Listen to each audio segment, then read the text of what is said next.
శ్రీమాత్రే నమ. జయ గురు దత్తాత్రేయ నమ.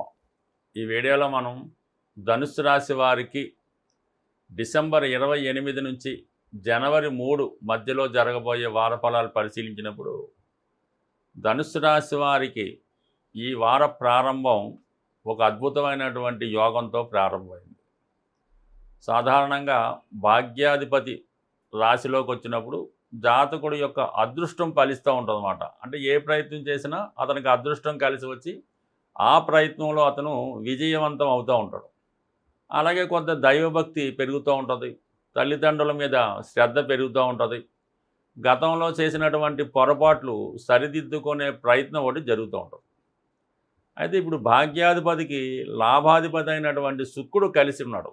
అతి దగ్గరగా కలిసి ఉండడం వల్ల ఏమైందంటే శుక్రుడు కంబస్ట్ అయినప్పుడు సాధారణంగా స్త్రీలతో విరోధాలు వస్తుంటాయి, స్త్రీలకి ఆరోగ్యం ఇబ్బంది పెడుతూ ఉంటుంది, ఏదైనా స్త్రీల వల్ల ఎక్కువ సమస్యలు రావడం జరుగుతూ ఉంటుంది.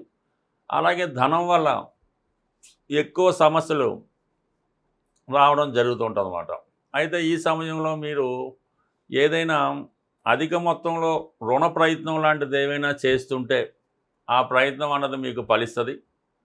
లేదు మీరు మనసులో ఎవరైనా ఉండి వారితో పరిచయం పెంచుకోవాలి అనుకుంటే ఆ ఫలితం కూడా మీకు ఈ సమయంలో నెరవేరే అవకాశం ఉంది. అంటే ఒక కొత్త స్నేహితులు ఈ సమయంలో మీకు ఏర్పడడం జరుగుతుంది. అయితే వాళ్ళ వల్ల మీరు తీవ్రమైనటువంటి నష్టపోవడం జరుగుతూ ఉంటుంది అన్నమాట.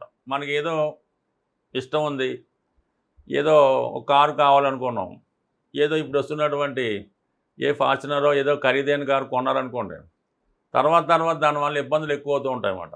సో అలాగే ఇప్పుడు మీరు ఏ పరిచయం పెంచుకున్నా, ఏ డబ్బు అప్పు తెచ్చినా, ఎవరితో కొత్తగా పరిచయం పెంచుకున్నా వారిని మీరు మెయింటైన్ చేయలేక ఇబ్బంది పడవలసి ఉంటుంది. కాబట్టి అటువంటి గొప్ప ప్రయత్నాలు ఏమీ చేయకుండా సింపుల్గానే మీరు ప్రస్తుతం ఎలాగున్నారో అలాగే ఉండడం మంచిది. అయితే మాత్రం ఆదాయం మాత్రం కంపల్సరీగా పెరుగుతుంది. కొన్ని కొత్త వ్యాపార అవకాశాలు వస్తాయి.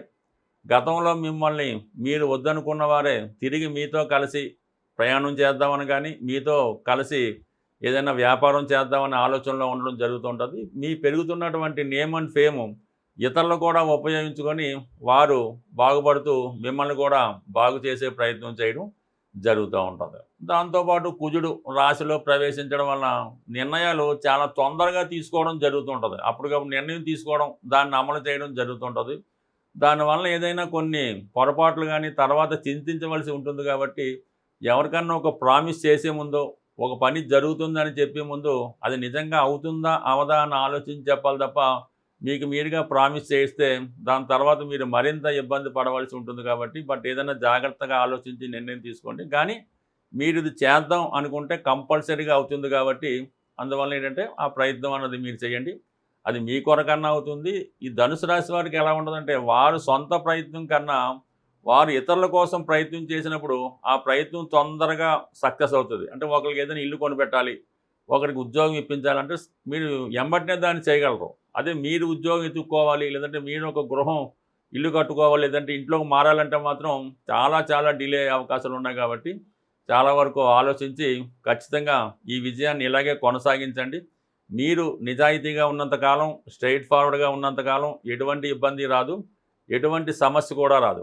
దాంతోపాటుగా మీకు ప్రస్తుతం గురువు 7వ స్థానం నుంచి రాశి మీద దృష్టి పెట్టడం వల్ల ఒక అద్భుతమైనటువంటి 1, 5, 9 ఈ 3 కూడా మీ రాశిలోనే కలటం వల్ల ఒక విధంగా ఆ సాక్షాత్తు ఆ లక్ష్మీ అమ్మవారి యొక్క అనుగ్రహం సంపూర్ణంగా ఉంటుంది. ఒక విధంగా లక్ష్మీ నారాయణ యోగం అనే ఒక యోగం ఏర్పడటం వల్ల అటు దైవశక్తి, మీలో ఉన్నటువంటి టాలెంట్కి సరైనటువంటి గుర్తింపు రావడం జరుగుతుంది. కాబట్టి విజయం వైపు దూసుకుపోవడం మంచిది.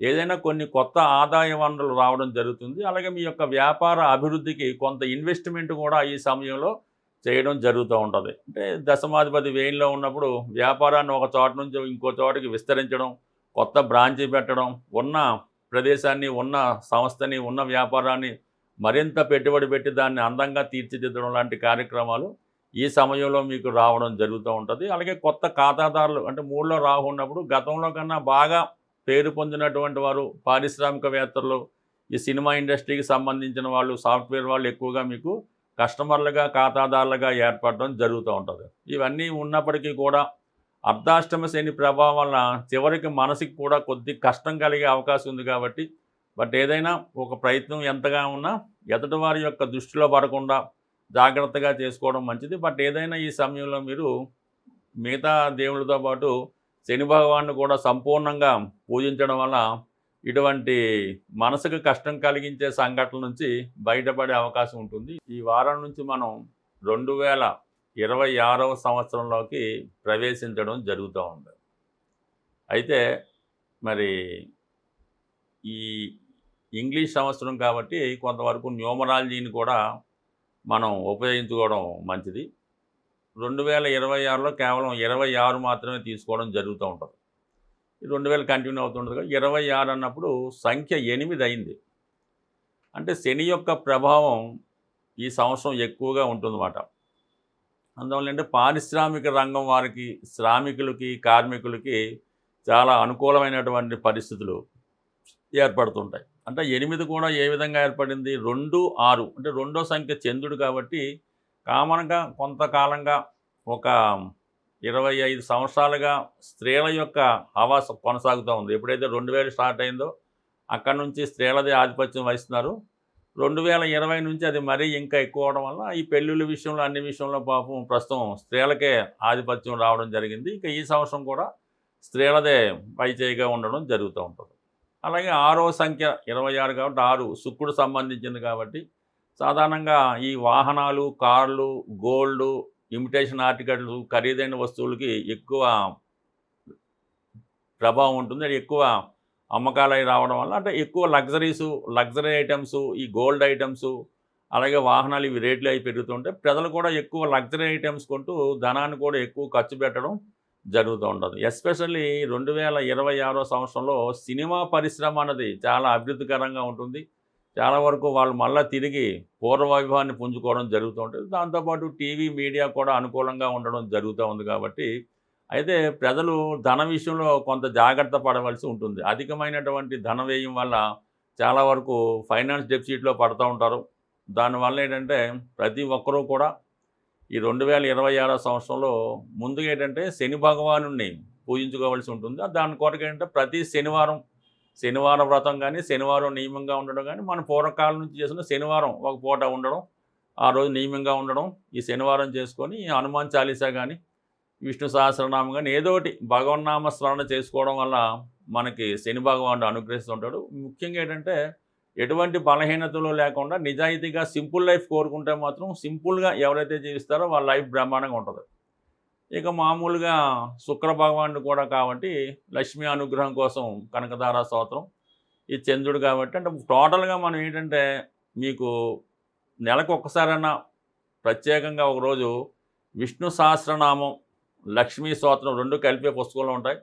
ఎవరైతే శ్రద్ధగా పారాయణ చేస్తారో వాళ్ళకి కంప్లీట్గా అన్ని సమస్యల నుంచి బయటపడడం జరుగుతూ ఉంటుంది. దాని తర్వాత ఏంటంటే వెరీ సింపుల్ రెమెడీ, ఇంకేం కష్టపడక్కర్లేదు. ఆంజనేయ స్వామి, ఈ యుగంలో ఆంజనేయ స్వామి ఇచ్చినంత స్పీడ్గా ఎవరు కూడా వరం ఇవ్వరు. మీకు ఏ పని కావాలన్నా, ఏ ప్రయత్నం కావాలన్నా ఆంజనేయ స్వామిని పట్టుకుంటే మాత్రం 2026 శని యొక్క ఆధిపత్యం ఉంటుంది కాబట్టి ఆంజనేయ స్వామి ఇంకా తొందరగా మీకు ఫలితం ఇవ్వడం జరుగుతూ ఉంటుంది. ఆంజనేయ స్వామి చిన్న టెక్నిక్ ఏంటంటే మీరు ఉద్యోగం కొరకు ప్రయత్నం చేస్తున్నారు, ఉద్యోగం కొరకు ప్రయత్నం చేస్తే శనివారం రోజు ఆంజనేయ స్వామి టెంపుల్కి వెళ్ళి సింధూరంతో పూజ చేయించి వడమాల కానీ, స్వామికి ఇష్టమైనటువంటి బాగా పండినటువంటి 5 అరటిపళ్ళు ఇవ్వడం వల్ల ఇలా కొన్ని శనివారం వెళ్తే మీకు ఉద్యోగం అనేది కంపల్సరీగా వచ్చేస్తుంది.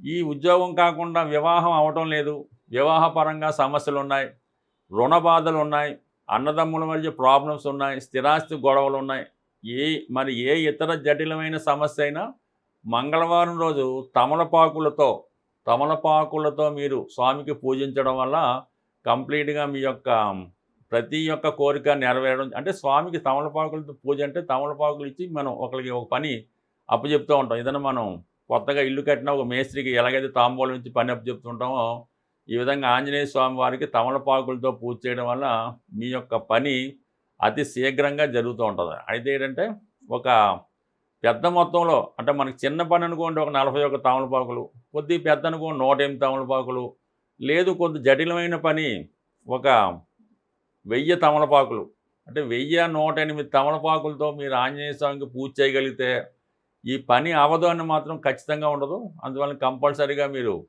ఎక్కువగా ఆంజనేయ స్వామి ఏంటంటే యవ్వనంలో ఉన్న వాళ్ళకి, యువకులకి బాగా ఉపయోగపడుతూ ఉంటాడనమాట. అంటే 36 సంవత్సరాలు లేదంటే 45 ఇయర్స్ లోపు ఉన్నవాళ్ళు ఆంజనేయ స్వామిని పూజిస్తూ, ఎప్పుడైతే ఆంజనేయ స్వామిని పూజించామో ఆ ఒక్కరోజు మాత్రం బ్రహ్మచర్యం పాటించగలిగితే, దాంతోపాటు మిగతావి కూడా దూరంగా ఉంటే మంచిది. ఈ విధంగా ఏదో ఒకటి మనం కావాలంటే ఏదో ఒకటి వదులుకోవాల్సి ఉంటుంది. ఈ విధంగా చిన్న నియమం పాటించడం వల్ల 2026 మీకు అద్భుత విజయాలు సాధించడం జరుగుతుంది. స్వస్తి.